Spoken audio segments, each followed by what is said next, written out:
Good evening. My name is Evan Gregory, and this is Bible Answers. We're going to be looking at Acts chapter 22 tonight. So follow along. I'll have the verses on the screen here. And as always, this is brought to you by the North Columbus Church of Christ, located in Columbus, Mississippi. And so last week, we finished up Acts chapter 21. If you haven't seen that, you can either see that on our Facebook page or our YouTube page that we have as well. That's North Columbus Church of Christ is the name of the YouTube page. And so we see where Paul in Acts chapter 21, he's making his way to Jerusalem, and he arrives at Jerusalem, and we see where people figure out who Paul is. He's the guy that's speaking out against us, and they, basically raise up, almost like a riot. Not, not to that sense, but they're fighting. There's a big group of Jews that are against Paul, and we see where the Romans become involved and get Paul and are taking him to the barracks, and we see in Acts chapter 21 where Paul then wants to make a defense of, really, what he's doing, why he's doing what he's doing. And so that takes us into Acts chapter 22. And really, the majority of this chapter is Paul's speech to these individuals. And we'll move kind of quickly through that. And so in verses 1 through 5, Paul begins by pretty much saying that he was a Jew. Well, he was born a Jew, and he says, I'm indeed a Jew, born in Tarsus of Cilicia, but brought up in the city at the feet of Gamaliel, taught according to the strictness of our father's law, and was zealous towards God as you are all today. I persecuted this way to the death, binding and delivering into prisons both men and women, as also the high priest bears me witness, and all the councils of the elders, from whom I also received letters to the brethren, and went to Damascus to bring in chains even those who were there to Jerusalem to be punished. And so we see Paul that he was out. He was persecuting Christians. We actually see where he was there at the time of Stephen's death in Acts chapter 7. And so, I mean, this was who he was. He was very zealous. He lived in all good conscience towards God. He believed that what he was doing was right. We see that. In other places, but we see that this is who he was, and he was a Jew. This was his former life, and he says that he went to Damascus to bring in chains, even those who were there to Jerusalem to be punished. And so he begins by saying, I was on my way to Damascus. And then what happens on his way to Damascus? We see in verses 6 through 10. And he says, Now it happened as I journeyed and came near Damascus at about noon. Suddenly a great voice from heaven shone around me, and I fell to the ground and heard a voice saying to me, Saul, Saul, why are you persecuting me? So I answered, Who are you, Lord? And he said to me, I am Jesus of Nazareth, whom you are persecuting. And those who were with me indeed saw the light and were afraid, but they did not hear the voice of him who spoke to me. So I said, What shall I do, Lord? And the Lord said to me, Arise and go to Damascus, and there you'll be told all things which are appointed for you to do. So Paul is on his way to Damascus, and we see that he sees this great light. And we can also read, like in Acts chapter 9, that he is blinded by this light. And so we see where Paul is actually talking with Jesus. We see Jesus saying to Paul. Of course, now he's referenced as Saul, asking why is he persecuting him. So what's interesting about this is he is persecuting Christians, killing Christians, and Jesus is saying that by doing this, you're actually persecuting me. Okay, you're doing these things to me when you are persecuting the individuals that follow me. And so Saul asks him who he is. He tells him that he's Jesus. And then notice what Jesus tells Paul here, or Saul rather. He says, "You are to go into Damascus, and there you be told all things which are appointed for you to do." So you got some work to do. There are some things for you to do. And when you go into Damascus, you're going to be told these things in which you are to do. Again, Paul doesn't mention this in Acts chapter 22, but again, if you would go back to Acts chapter 9, we see where Paul is praying. I believe he's also fasting for multiple days in Acts chapter 9. So we see that there's a lot going on. There's a lot going on in Paul's mind. We see that he just met Jesus. So we can see I would think just you know the maybe the tumult, I guess is the right way to put it, in Paul's mind, that he's thought he was doing what God was wanting him to do, and that would be persecuting these Christians, all right, and he's doing these things zealously, that he thinks that this is apparently some false religion that is being propped up. And so now the very people that he is persecuting, and also the religion that he's persecuting, Christ, comes and tells him. She really, the founder of that religion, comes and tells Paul that you are persecuting me. That, and what the implication is that this is the true, this is what you ought to be following, and now you are going to do things in which I tell you to do. All right. And so you can tell how this might be this would be a lot to take in for an individual. And so he makes his way to Damascus, and we see in verses 11 through 15, it says, "And since I could not see for the glory of that light, being led by the hand of those who were with him, I came into Damascus. Then a certain Ananias, a devout man according to the law, having a good testimony with all the Jews who dwelt there, came to me, and he stood and said to me, Brother Saul, receive your sight. The same hour I looked up at him, and he said, The God of our fathers has chosen you that you should know his will and see the just one and hear the voice of his mouth, for you will be his witness to all men of what you have seen and heard." And so, again, we see Ananias coming, Saul receiving his sight, and notice what is told for him to do here.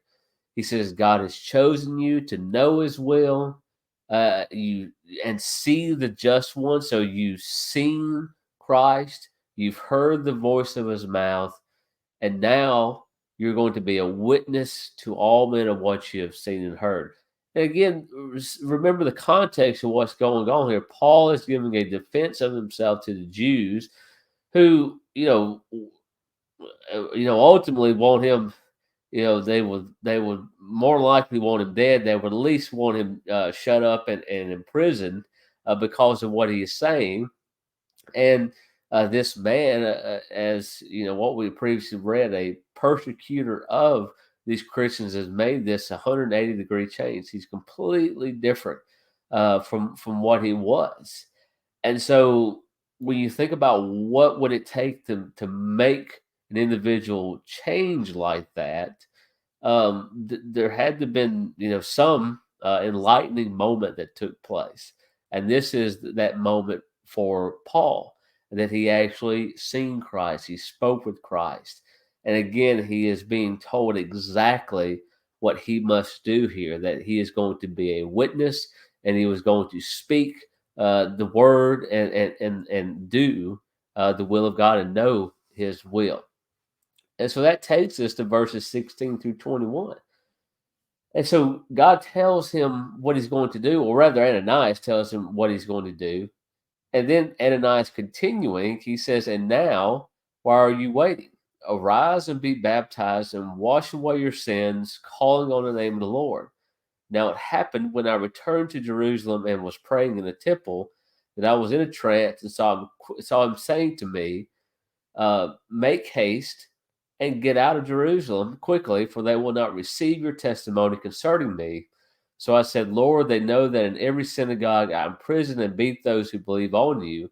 And when the blood of your martyr Stephen was shed, I also was standing by consenting to his death and guarding the clothes of those who were killing him.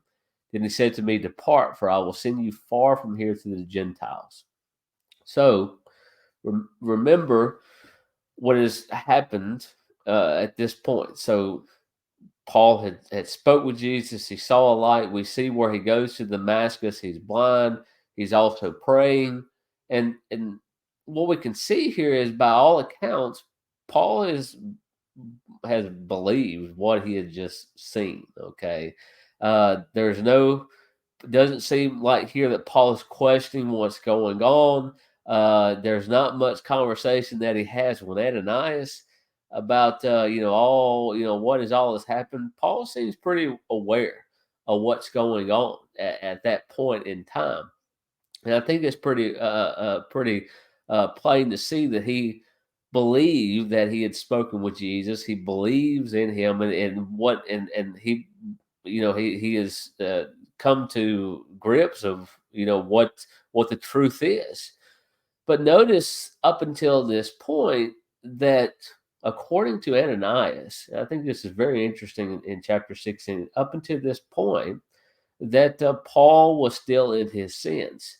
So one thing that we need to think about here is that Paul, that again, he's a believer. He believes of what he has heard.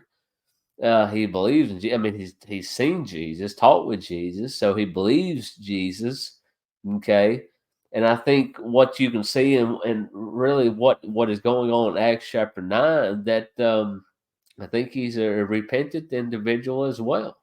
And so what's interesting in verse 16 is Ananias still is saying that Paul is in his sins.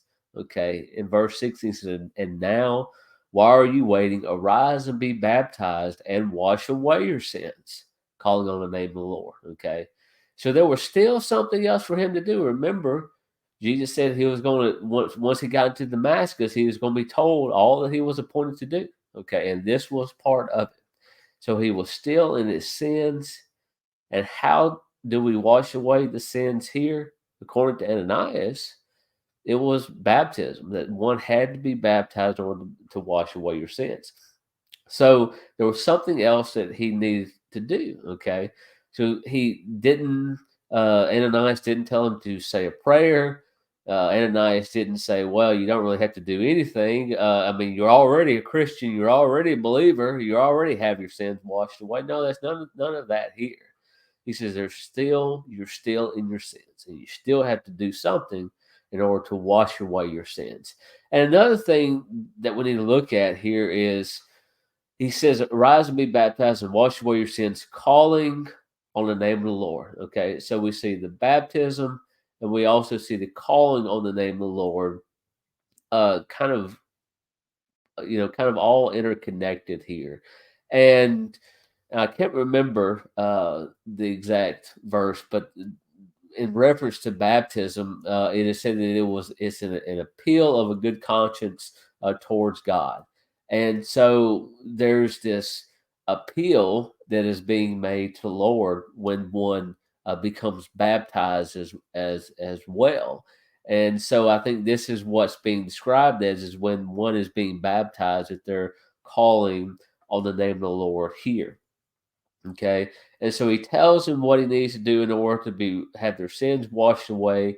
And we see where that he goes after this to Jerusalem, and he is told to leave Jerusalem. Okay, that they will not receive the testimony concerning him. And it seems like Paul's response is like, hey, I was a bad guy, and I need to tell these people that I've changed, show these people that I've changed. I was here when they when Stephen was killed. Okay, and so there would be good reason why, and thinking about what Paul's thinking about, he's probably trying to clear up what he's done, and trying to make it clear that he's changed, and he's no longer about that anymore. But we see here, this is he and God saying that you need to leave and then I'm going to send you to the Gentiles. Okay, so I'm going to send you to spread the gospel to the Gentiles. Okay, so again, him in the context here making this speech to the Jews, saying, "Hey, this is not. I'm not making this stuff up. This is legitimate stuff that I've seen." And then God Himself is saying, "You need to go and speak to the Gentiles." And spread the gospel to them. Verse 22 through 25 says, "And they listened to him until this word, and then they raised their voices and said, 'Away with such a fellow from the earth, for he is not fit to live.' Then as they cried out and tore off their clothes and threw dust into the air, the commander ordered him to be brought into the barracks and said that he should be examined under scourging, so that he might know why they shouted so against him. And as they bound him with thongs, Paul said to the centurion who stood by, 'Is it lawful for you to scourge a man who is a Roman and uncondemned?' So the Jews wasn't having it. They're mad at him. They say this guy's not fit to live. And the Roman commander here, it seems as though he thinks there's more to the story here. He thinks Paul is some criminal, and so he wants to examine Paul under scourging. So basically, he's going to be like whipped uh, to try to get to the truth of the matter. Okay, but notice Paul uh, gives or gives a question to the centurion here. He says, "Is it lawful for you to scourge a man who is Roman and uncondemned?" All right, and so he was a Roman citizen, and since he's a Roman citizen in the Roman Empire, he has certain privileges. He has certain rights. He's not treated as just anybody. Okay, and so um, what he's saying here is that really, you can't do this unless you have a good reason. I'm a Roman. I'm uncondemned, and so you don't have a right to scourge me. Okay, and so verses 26 through 30, it says, "When the centurion heard that, he went and told the commander, saying, 'Take care for what you do, for this man is a Roman.' Then the commander came and said to him, 'Tell me, are you a Roman?' He said, 'Yes.' The commander answered, 'With a large sum I obtained this citizenship.' And Paul said, 'But I was born a citizen.' Then immediately those who were about to examine him withdrew from him, and the commander was also afraid after he found that he was a Roman, and because he had bound him. The next day, because he wanted to know for certain why he was accused by the Jews, he released him from his bonds and commanded their chief priests and all the council to appear, and brought Paul down and set him before them." So they figure out he's a Roman, and we see where the commander says that he has this conversation with Paul about the citizenship. The commander is saying, basically he bought his citizenship. Paul says, "Well, I was born a citizen. I was born a Roman. Okay, I'm a 100% citizen. There's no doubt about it." Okay, and when they figure out that he is a citizen, well, then things change. They don't scourge him. They withdraw from him. People were getting worried. He says the commander was afraid after he found that he was Roman because he had bound him. Okay, so it goes from they're bounding him and they were going to basically whip him in order to figure out what's going on to now know that he's a citizen. Well, now they're scared because he just bound him. Okay, so there's a complete change in how they interact with Paul at this point. And so it's kind of what they figure that they're going to do is kind of, it seems as almost a round two of what they've just done. Okay, so he wants to, because he was accused by the Jews, he wants the chief priests and the council to appear. Okay, and Paul is going to be set down before them and try to figure out what's going on here. Okay, and so we see Paul's defense in the beginning of chapter 2, and we see where as one can expect if they're familiar with the story or with the Jews in the book of Acts, that they didn't like what Paul had to say, and so they're trying to figure out, the Romans are trying to figure out really getting down to the truth of the matter. What is going on here? What do the Jews have to get against him? Is there something that is punishable by Roman law that Paul did, or is it just the Jews aren't happy with it? Okay, and so that ends chapter 22, And so if you got any questions or comments, as always, this is a live show. If you feel free to comment, and I'll try to respond to that. There's also, we have our YouTube page, and you can leave a comment question there, and I will try to read it and respond as well. So I hope this has been useful. Until next time, we'll keep on working through the Book of Acts. We'll look at Acts chapter 23 next, and hope that you all have a good day and a good rest of the week. Thanks.